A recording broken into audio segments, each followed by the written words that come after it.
There for a quick minute. We want to take it to Mogadishu and our correspondent Brent Sadler there. Brent?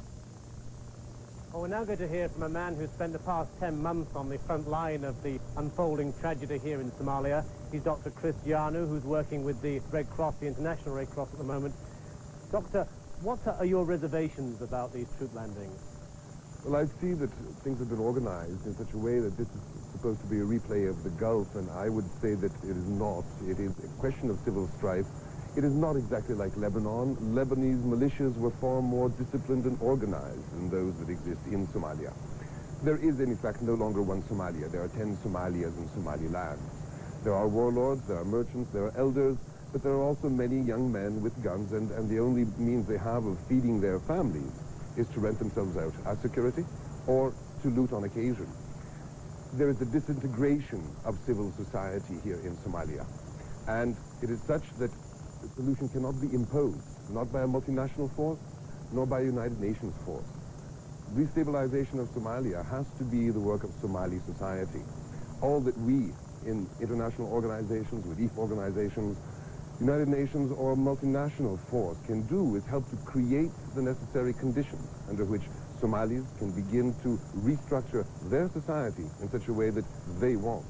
You just heard Chester Crocker saying there was no comparison from the security point of view to possible future events here in Lebanon. Do you agree with that? I would disagree, actually.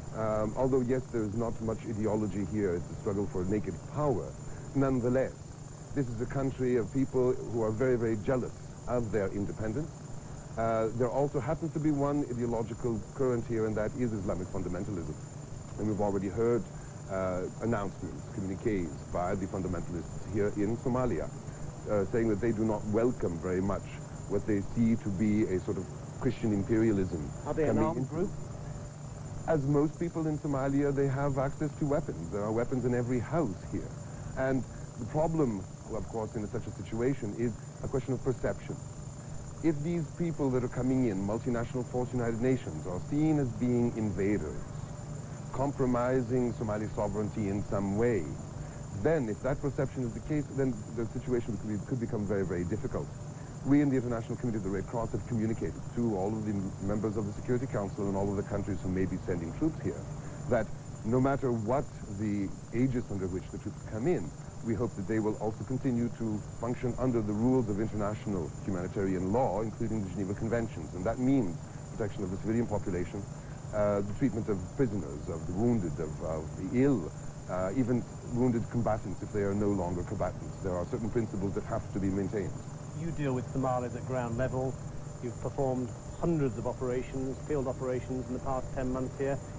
Do you think Somalis generally welcome this, or are they skeptical? Not the armed groups, the civilians. The vast majority of the population welcome the arrival of multinational forces, some sort of stability in the country. However, they are skeptical because what they have seen for too long in Somalia on the part of the United Nations, the members of the Security Council, and United Nations agencies is a sort of benign neglect. And we have not seen the necessary mobilization to bring in the necessary quantities of food and medicines, or even engage a process that would evolve into some sort of negotiation among Somali factions. Doctor, thank you indeed very much for joining us.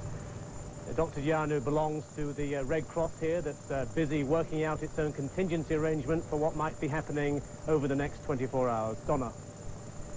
Brent, thank you, and we'll be back to you in just a couple of minutes, and you can call in with your questions here to us on the Morning News for Brent Sadler, who is in Mogadishu, or Wolf Blitzer at the White House, and along with Chester Crocker, who is an former Assistant Secretary of State. Our number here is 404-221-1855. Back in just a minute.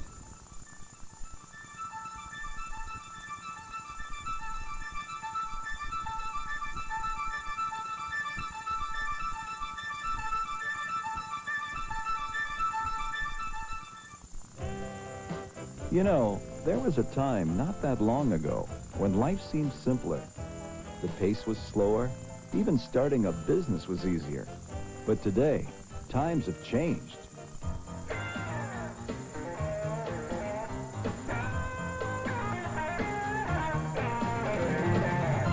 No one knows today's changing business needs better than Entrepreneur Magazine. Whether you're in business now or planning to start one, Entrepreneur Magazine is the small business authority. It keeps you up to the minute on the latest trends, exciting business opportunities, and the hottest new ideas. Published by the Entrepreneur Group, the source for complete startup manuals, business software, and timely know-how, Entrepreneur Magazine is one of the fastest-growing publications in America.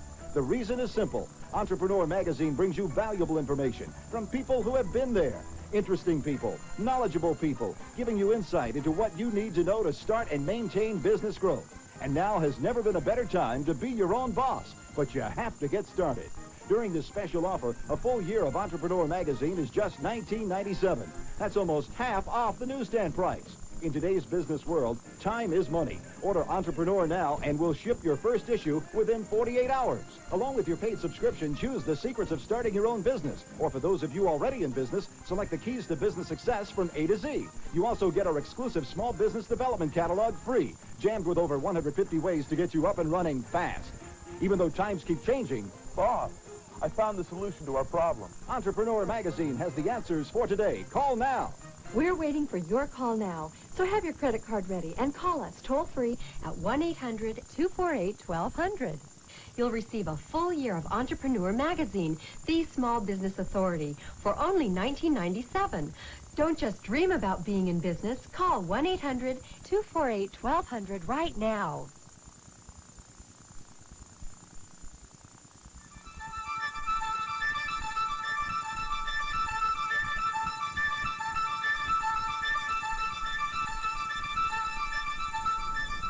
Welcome back to CNN Morning News. We're ready for your phone calls for former Assistant Secretary of State Chester Crocker, along with our correspondents Brent Sadler in Mogadishu and Wolf Blitzer, who is at the White House. Arizona is on the line for you, Mr. Crocker. Hello. Hey, how you doing? My name is Rick Lassiter, and I have a question. Were there any leading indicators foresee what happened in Somalia since you were over there for the African continent for 8 years? I missed the first part of your question. Can you repeat that, please? Okay, were there any leading indicators to foresee the turmoil and the strife that's happening in Somalia right now? Mr. Crocker? I'd put it this way, that by the time of 1986, we could see the Siad Barre regime beginning to rely on a narrower and narrower ethnic base, its own clan, essentially, and resort to more heavy-handed tactics vis-a-vis the population of Somalia. And so it was really, I'd say by 86, 87, a question of time, in our judgment, before this regime was going to either need to be restructured or overthrown or democratized. Something was going to have to happen to it. For much of the time before that, we made our best efforts. All right, California is on the line for you, Wolf Blitzer. Hello, California. Hi. I just wanted to get your response to a question. I think that what we're doing is very noble, but I think where we could get into a quagmire is how do we know where to end it? Do we stop at the Ethiopian border, or is it when the so that there are no more hungry stomachs? I mean, it seems to me we have hungry people here in our country that we can't feed. How do we know when we're going to know when this ends? Wolf, the definition of the mission. Well, according to Defense Secretary Dick Cheney and Joint Chiefs Chairman Colin Powell, the mission will be over once there's a steady flow of food and other humanitarian supplies getting into Somalia. Once the international relief agencies, the Red Cross, CARE, and all of the other organizations can distribute the food. Getting the food into the ports and some of the runways is not that difficult, but once they're there, it's almost impossible right now to distribute the food to the people who need it the most. So once that distribution process can be achieved, I think the mission will be over. At least that's what the administration officials are saying. All right, Brent Sadler, next question is for you. It is from Toronto. Hello. Hi, Brent. We thank to America and President Bush. But I want to know whether American troops are you going to get rid of those warlords, or are you going to feed the hungry people and come back? They're going to do the same thing within 6 months.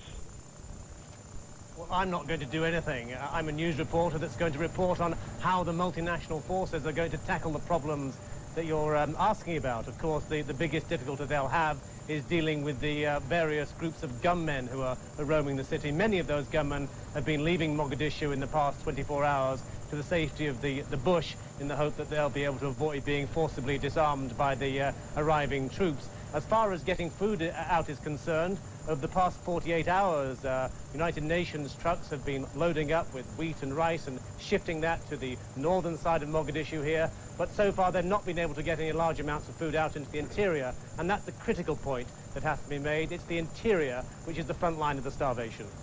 Mr. Crocker, well, how about expanding on that caller's question as well, that the warlords and some of the technicals and the people who are causing some of the troubles are in the process of leaving Mogadishu, going inland, and in fact burying their weapons, and what needs to be in place after this mission might end? Yes, well, the immediate objective obviously is humanitarian, as has been stated. But I would go beyond that. I think the immediate objective as well is to create space for the restoration of a civil society. Now, that sounds like big words, but what I'm really talking about is creating a situation in which we can then hand some authority back to the UN traditional blue helmets, and they in turn can organize a national roundtable of a political nature so as to permanently change the balance between this current teenage reign of terror and restoration of a civil society. We cannot leave Somalia, I don't believe, just having opened up food corridors, which then could be closed again as soon as we're gone.